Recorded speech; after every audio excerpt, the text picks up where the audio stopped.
Почитувани, по огласите за вработување во Управата за јавни приходи и во Македонија Пат, денеска повторно ќе посочиме за оглас за вработување распишан во предизборен период, што е можност да се разгледува како подкуп во изборни цели. Министерството за финансии, Бирото за јавни набавки на 28 март, 3 дена пред почетокот на претседателската кампања, бара 22 времени вработувања во Царинската управа. 22 времено ќе бидат ангажирани во царина, за кои што понудите ќе бидат доставени бара да бидат доставени до 18 април, 3 дена пред првиот круг на претседателските избори.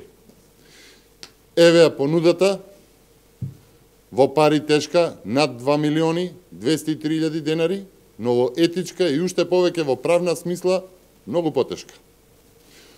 Почитувани, ова е тешка манипулација, се нуди временно вработување за 22 лица со можност за замена за работа, за посекувано однесување на изборите.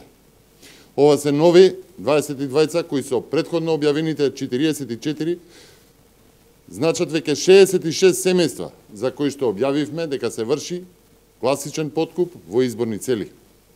Ова е уште еден доказ за корупција во изборни цели, времени вработувања кои треба да бидат мамка за гласање, за можност за постојано вработување.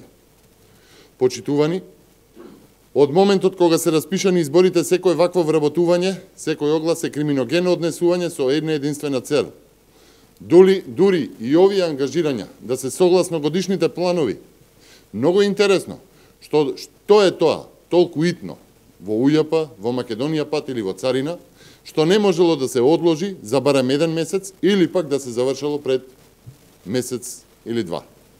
Што е толку големо и неодложно, што овие 66 мина во УЈП, во Македонија Пат или во Царина, мора сега и веднаш да го направат, за да бидат временно ангажирани на работа, токму во предизборен период, односно за време на изборите. Пазете, станува збор за вработување за услуги. Па што може да бидат тие услуги кои што вредат 100.000 денари годишно по вработен, односно месечно за нешто над 8.000 денари плата по ангажиран работник. И услуги кои што се неодложни и итни за да се спроведува вработување во предизборен и изборен период, 22 за по 8.000. Што ќе прават тие? Дали ќе намалат сивата економија или пак даночната евазија? Ќе го обезбедат небезбедниот автопат, да речеме Миладиновци-Штип, или ќе го дигнат капацитетот на македонската царина?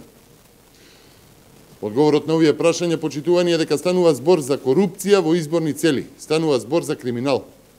Ова се кривични дела од корпусот корупција. Има 24 дела во кривичниот законник, а во тие дела се подкупот, потоа злоупотреба на службената положба, трговија со влијание и тоа е коруптивно кривично дело. Секаде каде што се наметнува личниот интерес, односно партискиот интерес во извршувањето или неизвршувањето на службената должност е кривично дело и сето тоа е коруптивен криминал. Едно е сигурно, почитувани, а тоа е дека власта паѓа.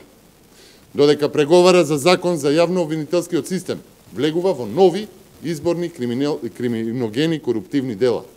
Тоа е показател дека знаат дека доаѓа времето на правото и правдата.